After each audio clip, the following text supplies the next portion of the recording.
예배 시간 우리 함께 보실 말씀은 사도행전 7장 54절에서 56절 말씀입니다. 한 절씩 교독하겠습니다. 그들이 이 말을 듣고 마음에 찔려 그를 향하여 이를 갈거든. 스데반이 성령 충만하여 하늘을 우러러 주목하여 하나님의 영광과 및 예수께서 하나님 우편에 서신 것을 보고 같이 읽겠습니다. 말하되 보라 하늘이 열리고 인자가 하나님 우편에 서신 것을 보노라. 아멘. 아멘. 오늘 이제 말씀은 스데반이 두 가지 이유로 재판을 받게 되는데 그 두 가지 이유가 뭐냐면 성전과 율법입니다. 이걸 잘 기억하십시오. 뭐하고 뭐라고요? 성전과 율법. 이 두 가지 이유 때문에 그 재판을 받게 됩니다. 그런데 이 성전과 율법은 유대인에게 어떤 느낌이냐면은 우리한테 그 광화문에 있는 이순신, 그 다음에 세종대왕, 그런 느낌이에요. 건들면 돼요, 안 돼요? 안 돼요. 거기다 하나 더 붙여요. 독도까지. 그러면 느낌이 더 많이 오죠. 그렇죠? 그래서 절대 건드리지 말아야 될 것을 이제 유대인들에겐 두 가지다. 성전과 율법이다. 이렇게 볼 수 있는 겁니다. 그래서 그들의 정체성과 자존심이 다 이렇게 모여 있는 거예요. 근데 여기엔 종교 지도자들한테는 한 가지가 더 추가됩니다. 정체성과 자존심뿐만 아니라 이권, 이해관계까지 하나가 더 추가가 됩니다. 예수님의 공생애 때 3년이 있었는데 그 중에 마지막 해에 하신 일이 있습니다. 그게 뭐냐면 성전에 들어가서 성전을 청결케 하셨던 사건입니다. 여기 보면 성전 안에 뭐가 있었냐면은 장사꾼들이 있었는데 두 종류의 장사꾼입니다. 하나가 동물을 바꿔주는 장사꾼이 있었고 또 하나는 돈을 바꿔주는 장사꾼이 있었습니다. 그러니까 환전소입니다. 환전소. 그 환전소가 왜 필요하냐? 그 6월절 되면 전 세계에서 유대인들이 다 모이잖아요. 그 사람들이 무슨 돈을 갖고 있겠어요? 우리로 하면 달러겠죠. 예. 근데 성전에 바치는 돈은 달러를 갖다가 집어넣을 수는 없었어요. 예. 그 로마 화폐는 집어넣을 수가 없는 거예요. 그래서 성전에다 바치는 돈은 세겔이라는 단위가 있었어요. 세겔. 네, 그래서 그 세겔로만 해야 돼요. 그러니까 뭐가 필요하죠? 환전소가 필요한 거예요. 그래가지고 1년에 유대인이면 무조건 반세겔, 세겔인데 반세겔을 성전세로 내야 되는 거예요. 그러니까 이 성전 안에는 이 반세겔을 바꿔주는 그런 환전소가 있었다. 근데 사실은 이거는 별로 돈은 안 돼요. 환전해서 얼마 벌겠어요. 그렇죠? 별로 안 돼요. 근데 뭐가 진짜 돈이 되냐면은 동물을 바꿔주는 게 돈이 되는 거예요. 예를 들어서 소와 양과 비둘기가 있단 말이에요. 그러면 이제 가난하면 비둘기, 좀 돈 있으면 소란 말이에요. 그 중간이 양이란 말이죠. 자, 그런데 이걸 그러면은 내가 이제 소 한 마리를 끌고 왔어요. 우리 집에 이제 기둥을 뽑아가지고 온 거죠. 그래서 바치려고 딱 왔는데 제사장이 딱 보고 에이 얘가 귀가 짝짝이네. 그러면은 바칠 수 있어요? 없어요? 안 돼요. 다리를 하나 절어요. 그럼 어떻게 돼요? 안 돼요. 예. 그 생긴 게 못생겼어요. 하여튼 이게 되게 주관적이에요. 제사장 볼 때 마음에 안 들면 빠꾼 거예요. 그런데 빠꾸가 안 되는 동물들이 있어요. 그게 뭐냐면 성전 안에서 파는 동물들이야. 예. 왜냐면 성전 안에서 파는 동물들은 제사장들이 인증을 했거든요. 예. KS 마크로 딱 인증을 한 거예요. 얘네들은 빠꾸 안 당하는 동물 딱 해놓은 거예요.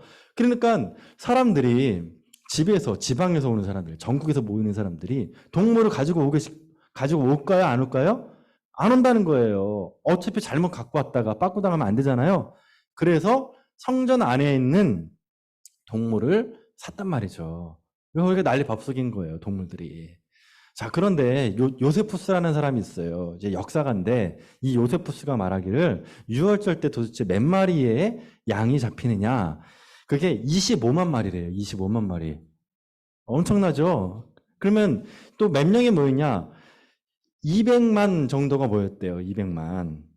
예, 그러니까 이게 좀 유대인들을 좀 과하게 숫자로 부풀리는 경향이 있어요. 그래도 25만 마리, 200만이니까 어마무시한 거예요.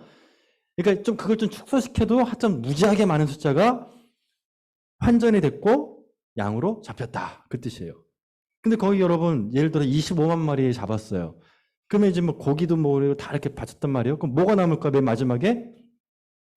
뼈다구, 그렇죠. 뼈다구가 또 뭐 있죠? 가죽이에요. 예. 그래도 뭐 유대인들이 뼈다구를 어떻게 했는지 모르겠지만 중요한 거는 하나 남은 게 있어요. 가죽. 그럼 이게 누굴 걸까요? 가죽은 제사장 거예요. 그러니까 어마무시한 이 가죽, 이거 팔아도 큰 돈이에요. 그리고 또 거기에 환전소하고 동물 파는 사람들 있잖아요. 예. 근데 중요한 건 뭐냐? 성전의 밖이에요? 아니에요? 아니에요. 그럼 이 성전 안에는 그러면 누가 자릿세를 받을까요? 제사장이에요. 자릿세.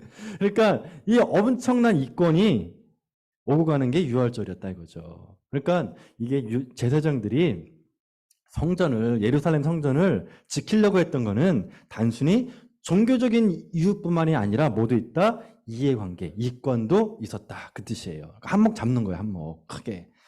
자, 그런데 예수님이 어떻게 했습니까? 채찍을 딱 이렇게 허리띠 풀러가지고 채찍을 딱 들고 어떻게 했어요? 그걸 다 이렇게 쫓았단 말이죠. 거기 안 내는 거. 그러면서 이 강도의 구려를 만드는구나 막 그러면서 하면서 뭐라 그랬냐면 아주 충격적인 얘기를 해요.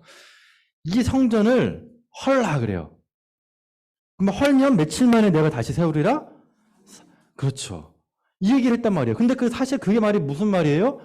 자기 몸을 향해 말씀하셨다. 그러니까 성전이 누구다? 예수님이라는 거예요. 그런데 이걸 듣는 사람들 입장에서는, 이걸 모르는 입장에서는 뭐로 듣냐면은, 아, 이 사람이 성전을 부술려 그러는구나.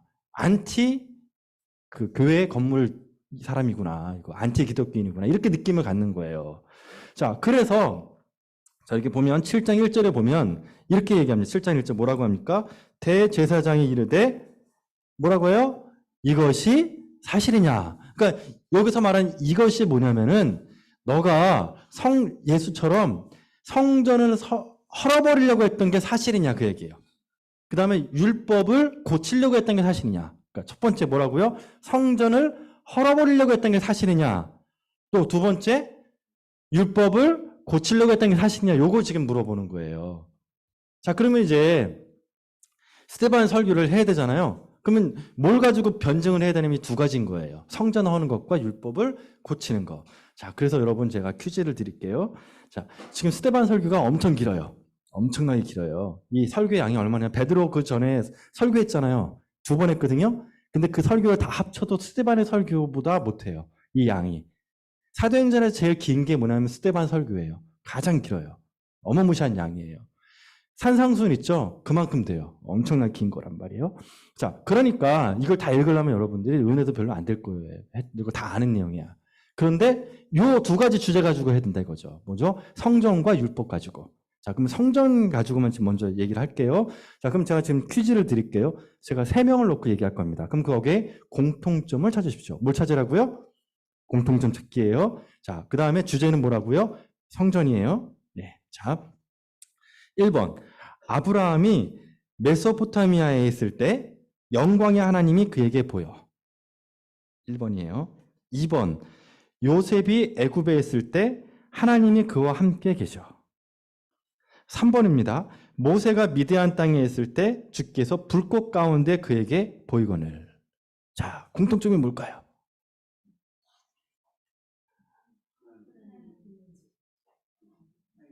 그러니까 하나님 이제 오케이 됐습니다. 자, 두 번째 공통점. 자, 이게 여러분 감이 안 잡히면 사도행전 요거 읽을 때 은혜가 안 된다 이거죠. 네. 자, 뭘까요 또? 하나님 임재인데 지금 보면 장소가 어떠냐는 거예요. 장소가. 자, 주제가 뭐였어요? 성전이죠. 근데 지금 봐요. 하나님의 임재가 지금 어디예요? 지금 맨 처음에 모세는 저기 아브라함은 어디서 임재했어요? 메소포타미아. 그래서 두 번째 했죠. 두 번째 요셉 어디에 있어요? 임재가 애굽. 거기 하나님 함께 하신다 그랬잖아요. 자, 그쵸? 그 다음에 맞아 모세 얘기했죠. 모세. 자, 모세는 어디에서 하나님 불꽃 가운데 임하셨어요? 어디요? 미디안 광야. 미디안 광야. 그쵸? 자, 그러니까 지금 메소포타미아, 하란, 미디안 광야, 애굽 이걸 봤을 때 하나님의 임재는 예루살렘만 국한됩니까? 아니면 다른 이방 지역에도 있습니까? 지금 그 얘기하는 거예요, 지금. 그러니까 하나님의 임재가 여기에만 있는 게 아니라 성경을 봐라. 구약을 보면 우리가 존경하는 사람들 보면 하나님의 임재가 지금 어디에 있다? 사방팔방 이방의 땅에도 있는 것이다. 이제 그 얘기를 지금 하고 있는 거예요. 자, 그러면서도 뭐라 그러냐면 광야교회라는 단어를 써요. 광야교회. 어디 있냐면 7장 38절 한번 보세요. 7장 38절. 네. 7장 38절에 보면은 거기 보면은 신의 산에서 말하던 그 천사가 우리 조상들과 함께 어디에 있었다고요? 자, 그럼 광야교회가 어딜까요? 이게 뭐냐면 신의 산에서부터 성막 놓고 백성들이 성막 중심으로 움직이죠. 뭘 따라 움직입니까? 불기둥과 구름기둥을 타고 움직이잖아요. 그렇죠? 그러면 그때 그 성전은 움직이는 성전이었어요? 고정된 성전이었어요? 그렇죠. 그런데 그 성전 뭘 따라갔었죠? 불기둥과 구름기둥. 이게 성령님이시죠. 성령님을 따라 교회가 움직인다. 그게 광야교회였다. 그 얘기예요. 그러니까 성전의 의미는 광야교회다. 지금 그 얘기를 하는 거예요. 움직이는 교회다. 성령님을 따라서. 네. 그리고 거기서 대칭되는, 대비되는 교회가 하나 있는데 그게 뭐냐면 솔로몬의 성전이에요. 솔로몬의 성전. 그 뒷부분이 나와요. 그래서 성전문에 설명 나오는데 다윗이 성전 지으려고 했더니 나단이 막죠. 그렇죠? 그리고 솔로몬의 성전을 딱 짓죠. 그랬더니 스데반이 뭐냐면 이사야 선지자를 통해서 이 솔로몬 성전을 평가합니다. 그게 어디 나오냐면 말씀 볼까요? 네. 말씀 보면 여기에 49절 말씀이 나와요. 49절 말씀 같이 한번 읽어볼까요? 시작. 주께서 이르시되 하늘은 나의 보좌요 땅은 나의 발등상이니. 여기까지만요. 예. 뒷부분 또 시간이 없어요. 딱 여기까지만 해야 돼. 예. 지금 제가 마음이 바빠요. 마음이 급해. 할 게 많아서. 예. 그래서 하늘은 나의 보좌요 땅은 나의 발등상이니. 이게 무슨 뜻이냐면 하나님이 얼마나 큰지 아냐 이거 얘기해 주는 거예요. 자, 보좌가 뭐예요? 의자예요. 의자. 의자의 높임말이 보좌예요. 그런데 하늘이 어떻대요? 하늘이 하나님의 의자다. 하나님의 의자다. 그리고 땅은 어때요? 자, 발등상이 뭘까요? 발받침대. 여러분 TV 볼 때 소파에 누워가지고 TV 볼 때 뭐가 있으면 좋아요? 발받침 있으면 좋잖아요. 그렇죠? 그 다리 아픈 분은 어때요? 그 다리 올리고 주무시잖아요. 그게 발받침이란 말이에요. 예? 그 발등상, 발받침대. 자, 그러니까 하늘은 뭐예요? 하나님의 의자. 이 지구, 땅은 지구예요. 지구는 뭐다? 하나님의 발받침대. 그런데 이사야에 했던 말이 뭐냐? 스데반이 똑같은 얘기야. 그런데 이렇게 크신 하나님이, 이렇게 크신 하나님인데 너희들이 그 큰 하나님이 집을 만들어? 느낌 오세요? 예. 야, 하나님이 그렇게 크신데 너희들이 그 하나님의 집을 만들겠다고? 말이 안 된다. 그 얘기 지금 하고 있는 거예요. 지금. 그러면서 지금 하는 얘기가 뭐냐면은 인간은 하나님의 집을 지을 수 없다. 하나님은, 자, 이제 요약하면 하나님은 임재를 어디에서 하신다? 하나님이 원하시는 곳에. 네. 그리고 오히려 하나님이 움직일 때 교회가 다니는 거다. 광야교회. 근데 지금 유대인 너희들은 뭘 했다는 거죠? 하나님을 어떻게 했다고요? 그렇죠. 가뒀다는 거예요. 감옥 같은 데다가. 좁아 터진 데다가 그것도 뭐 좀 넓으면 몰라. 예루살렘 있죠. 예루살렘 그 가운데 뭐예요? 성전. 그 좁아 터진 데가 하나님을 가뒀다는 거예요. 그리고 뭐라 그래요? 하나님은 여기에 계신다. 하면 하나님은 그 크신 하나님 여기다가 딱 집어넣은 거예요. 그리고 나머지는 다 거룩하지 않다. 하나님의 임재는 여기에만 있다. 이렇게 얘기해요. 말이 안 된다요. 자, 그러면 여러분 이제 생각을 잘 해야 돼. 여기서 요 성전에 대한 개념 정리예요. 성전에 대한 개념 정리. 자, 그러면 스데반 집사님이 이렇게 얘기했으니까 이제 우리가 정리를 해야 되죠. 자, 하나님은 성전에 계십니까? 안 계십니까? 아, 잘했어요. 네. 네. 성전에 도 계시죠? 도예요, 도. 성전에 도 계세요. 그러면 성전에만 계십니까? 그렇죠. 그래서 이 성전에 대한 개념을 이렇게 해야 돼요. 하나님은 성전에 도 계시고 하지만 성전에만 계시는 분은 아니다. 자, 다 따라하고 있습니다. 하나님은 성전에 도 계시지만 성전에만 계시는 분은 아니다. 그렇죠. 이게 이제 우리가 가져야 될 성전에 대한 개념이다. 네. 또 성전이 있더라도 하나님이 원하지 않으면 성전에 없을 수도 있다. 그 얘기를 지금 스데반이 얘기하니까 이걸 듣는 우리 제사장들은 기분이 어때요? 나빠요. 근데 맞아요, 틀려요? 말은? 맞아요. 예. 자, 그 두 번째입니다. 율법에 대한 얘기예요. 자, 율법을 어떻게 한다 그랬어요? 예수님과 스데반이 고치려고 한다. 요거에 대한 반론을 스데반이 어떻게 하고 있냐면 이런 겁니다.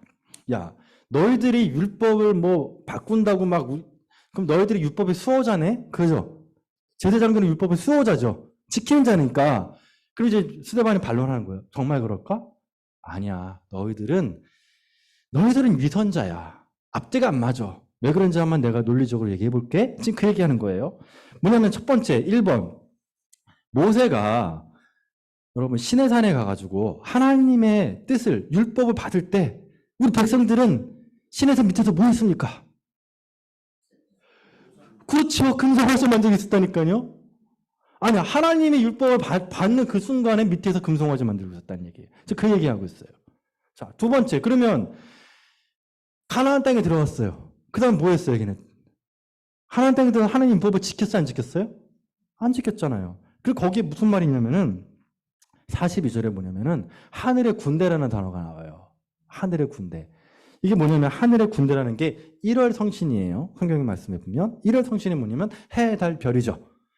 해, 달, 별을 숭배하는 거예요. 그러니까 유대인들이 가나안 땅에 들어가서 가나안 지역의 신만 섬기는 게 아니라 1월 성신, 해, 달, 별을 섬겼다. 바벨론의 신이었어요. 자, 그러니까 하나님이 어떻게 했냐면 바벨론의 신을 섬기니까 좋아. 너희들 바벨론의 신을 좋아하지? 그럼 그리 가. 그래서 갔다 이거죠. 자, 세 번째입니다. 그럼 너희들이 율법을 그렇게 정말 생명처럼 소중하게 여기고 지키고 싶다고 하는데 그러면 하나님의 그 뜻을 전하는 선지자들도 어떻게 있니? 선지자들. 자, 이게 중요해요. 하나님의 뜻을 정하는 그 선지자들을 너희들이 어떻게 했니라고 얘기를 해요. 어떻게 했어요? 핍박하고 죽였잖아요. 자, 선지자 중에서 대선지자가 있어요. 소선지자가 있고. 대선지자 중에 한 사람이 되면 이사야죠. 이사야. 여러분, 이사야가 어떻게 죽는지 알아요? 이사야가 하나님 뜻을 전한다고 옳은 말 했다고 톱으로 잘라 죽여요. 유대인들이. 다 이렇게 토막질해가지고 죽여요. 톱으로. 그러면 여러분 예레미야는 어떻게 죽는지 알아요? 예레미야는 끌고 가요. 애굽으로. 돌로 쳐 죽여요. 그래서 여러분 극한 직업 중에 하나가 뭐냐면 옛날에는 선지자였어요. 선지자는 일단 목숨을 내놔야 돼. 예? 이렇게 죽든 저렇게 죽든 일단 죽어야 돼. 왜? 이 유대인들이 하도 그냥 가만두지 않아요. 선지자는. 핍박하고 죽이는 거예요. 그러니까 이제 반론인 거죠. 야, 너희들이 하나님 뜻을 전하는 선지자를 이렇게 죽여놓고서 뭐? 하나님 뜻을 지키겠다고? 이렇게 이제 반론을 한다는 그 뜻이에요. 근데 거기에 보면 마지막도 중요한 말씀이 나와요. 뭐냐면은 37절에 보세요. 37절에 보면은 이런 말씀이 있습니다. 선지자가 있는데 모세가 예언을 해요. 뭐라고 얘기합니까? 37절에 나와 같은 선지자를 세우리니. 됐죠? 그쵸? 지금 그 유대인들이 가지고 있는 율법은 모세로부터 왔죠. 그런데 모세가 예언을 하는 나와 같은 선지자를 하나님이 세우실 것이다. 그럼 이 나와 같은 선지자가 누굴까요? 예수님인 거예요. 예. 근데 나와 같은 선지자 그 예수님을 이 유대인들이 2000년 전에 대선자들과 바리새인 사도계 서기관 바리새인들이 어떻게 했습니까? 스데반 설교에 보면 의인이라는 단어가 나와요. 그 의인이었던 그분 너희들이 어떻게 했다? 죽였다. 왜? 선자들 죽였던 것처럼 너희들은 늘 그랬듯이 모세가 예언했던 나와 같은 선지자도 그 의인도 죽였다. 이 얘기예요. 자, 그러니까 이제 어때요? 논리적으로 너희들이 율법을 지키겠다고? 너희들이 율법을 지키겠다는 그 선지자 죽였잖아. 의인도 죽였잖아. 너희들이 역사적으로 그랬어. 그래, 결론인 거예요, 이게. 그러니까 뭐 어때요? 성전에 대한 논리가 깨졌죠. 두 번째 어때요? 율법에 대한 걸 지키겠다는 사람들이 어때요? 안 지켰잖아요. 표리부동하잖아요. 그쵸? 깨졌죠. 그러니까 이 사람들이 어때요? 말씀 보니까 반응해 보세요. 반응. 54절 말씀. 어때요? 이 말을 듣고 어때요? 마음에 찔렸다는 거예요. 근데 마음에 찔릴 때 두 종류가 있어요.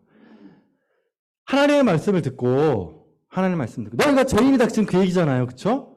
너희가 죄인이다 그러면 마음에 딱 찔리는 사람은 두 종류예요. 두 종류가 나뉘어요. 하나가 어찌할꼬 이렇게 회개하는 사람이 있고 두 번째 이 사람들 찔려 어떻게 해요? 이빨을 갈았다. 이빨을 가는 거예요. 네가 뭔데? 네가 뭔데 지금 나한테 죄인이라 그러는겨? 너나 나랑 똑같아. 이렇게 나오는 거예요. 네. 자, 그런데 스데반의 설교가 지금 끝난 게 아니에요. 지금 끝난 게 아니에요. 막 이빨을 갈면서 막 부룩부룩 그렇게 막 근데 말은 못해. 다 맞는 말이야. 지금 스데반 설교에 보면요, 마치 구약 성경을 이렇게 요약한 것처럼 느껴지거든요. 다 여러분 다 아는 내용들이란 말이에요. 그러니까 절 틀린 말 하는 게 없어요. 지금 하나도. 그러니까 어떻게 반론을 제기할 수가 없는 거예요. 그러니까 이빨만 가는 거예요. 그때 스데반이 어떻게 하냐면 하늘을 이렇게 봅니다. 하늘을. 설교 끝에. 보통 설교는 여러 번 사람 보고 하잖아요. 스데반 선생님은 하늘을 딱 봤어요. 그래서 마지막 순간에. 딱 그런데 하늘을 딱 봤더니 하늘이 열리는 거예요. 하늘이 쫙 열려요. 하늘이 딱 열리더니 거기에서 하나님이 계시는 게 딱 보이는 거예요. 그리고 거기에 예수님이 우편에 딱 서 있어요. 그걸 딱 보고 스데반이 자기가 본 거를 얘기해요. 봐라. 인자가 하나님 우편에 서 계시는구나. 봐라. 그래요. 자, 이게 지금 유대인들의 입장에서는 용납할 수 없는 말이에요. 왜? 아니, 하나님은 지금 앉아 계세요, 서 계세요? 앉아 계시거든요? 근데 예수님이 벌떡 일어나 서 계셔. 그럼 저 누가 높은 거예요? 그 예수님, 지금 일단 같이 옆에 앉아있다는 것도 지금 화가 나 죽겠는데 예수님이 서 있다는 거 보고 이거는 신성모독이다. 그때 그들의 반응이 뭐냐면 이빨 가는 수준으로 끝나잖아요. 성경에 보니까 소리를 질렀다 그랬어요. 소리를. 네. 귀신 소리를 낸 거예요. 두 번째 어떻게 했어요? 귀를 막았어요. 뭐요? 듣기 싫다는 거예요. 왜 소리 지르냐면 스데반이 더 이상 말을 못하게 막 저주를 뽑고 귀를 딱 막고 그 다음에 어떻게 했냐면 성경에 보니까 세 번째 반응이 있어요. 달려들었대요. 네, 달려들었다는 말이 무슨 말이냐면은 예수님이 군대 귀신 들었던 사람 있잖아요. 귀신 쫓아냈더니 그 귀신이 봐달라 그러잖아요. 그랬더니 예수님이 뭐라 그래요? 가라. 그랬더니 돼지떼한테 갔잖아요. 돼지떼가 갈릴리 바다를 향해서 호수를 향해서 뛰어내려가죠. 그 뛰어내려가다가 달려가다는 말하고 똑같은 단어예요. 그러니까 이게 은연중에 얘기하는 거예요. 저들이 약간 좀 영적으로 조금 이상한 모습을 지금 은근히 보여준 거예요. 그러니까 이거는 인간적인 게 아니라 이거는 영적인 것도 있다. 그 얘기를 지금 은연중에 보여주는 거예요, 여러분. 그러니까 안 들리는 거예요. 그러니까 하나님의 말씀을 못 듣겠다는 거예요. 그리고 방해놔요. 하나님의 말씀을. 그리고 달려들어요.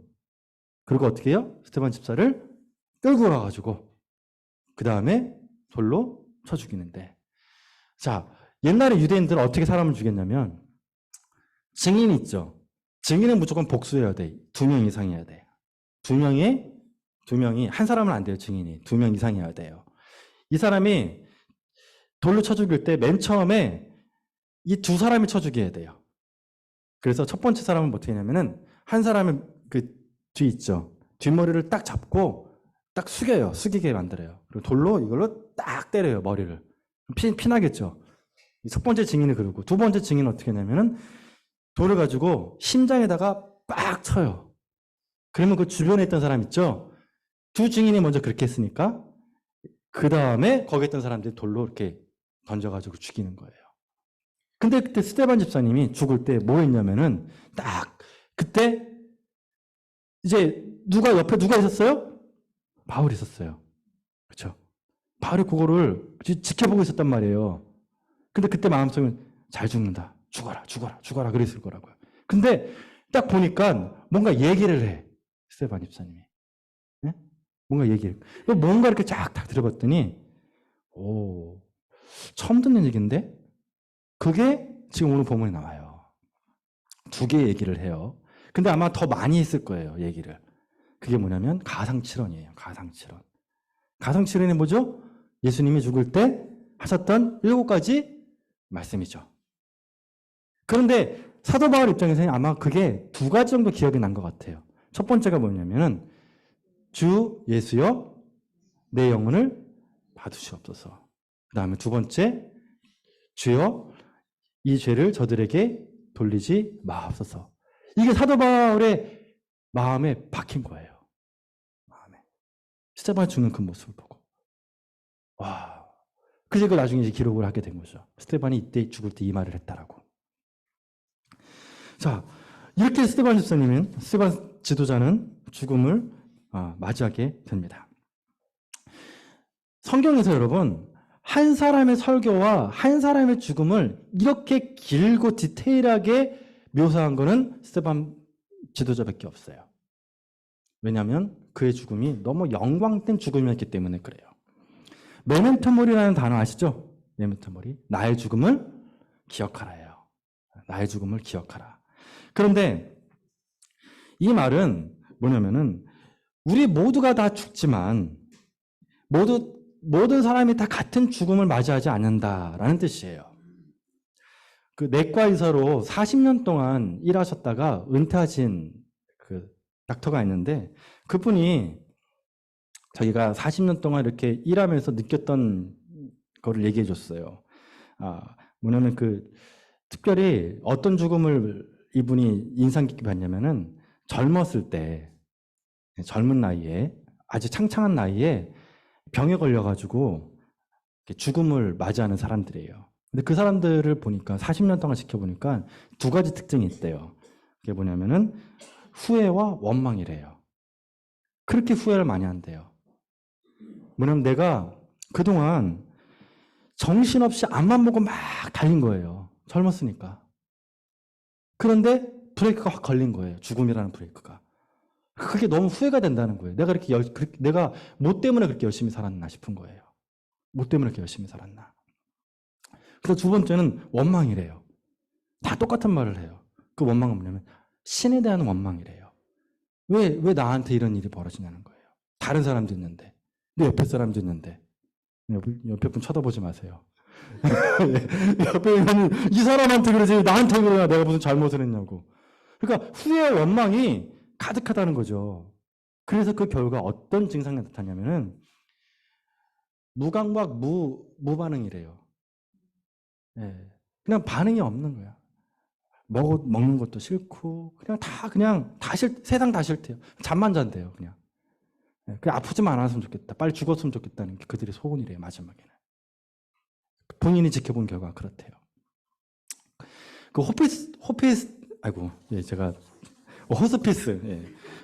사역자 하시는 분이 이런 얘기를 하더라고요. 좀 세게 얘기했어요. 개떡같이 살면 개떡같이 죽는다. 네. 그 호스피스 사역이 뭐냐 그랬더니 개떡같이 산 사람은 개떡같이 죽을 수밖에 없는데 그래서 개떡같이 죽은 사람이 잘 죽을 확률은 없대요.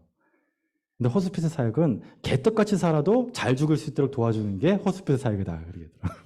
맞는 말이에요. 근데 이분들 사역하는 걸 이렇게 보면은 그분이 삶이 어쨌든 간에 마지막에 어떤 걸로 끝나냐면 용서가 있더라고요. 그렇게 둘이 부부가 그냥 이혼하겠다, 너가 잘났다, 왜 바람 폈냐, 뭐 너 돈 어쨌냐, 뭐 이랬다가도 죽음을 딱 앞두니까 어떠냐면은 화해하는 거야. 다 용서가 되더래요. 아빠에 대한 그 마음이나 엄마에 대한 마음도 나 어렸을 때 아빠하고 엄마가 너무너무 그렇게 나 너무 싫었는데 이것도 다 용서가 되는 거예요. 죽음 앞에서는. 근데 그거를 그냥 둔 게 아니라 고백하게 만드는 거예요. 편지를 써가지고 그때 그랬는데 이제는 용서할게 이렇게. 그럼 막 눈물바다가 되겠죠. 용서가 있고 두 번째는 감사가 있는 거예요. 같이 살아줘도 고마워. 너무 고마웠어. 함께해서 너무 행복했어. 이런 감사가 넘치고 마지막으로 사랑이 넘치는 거예요. 회복이 되는 거예요. 가족이.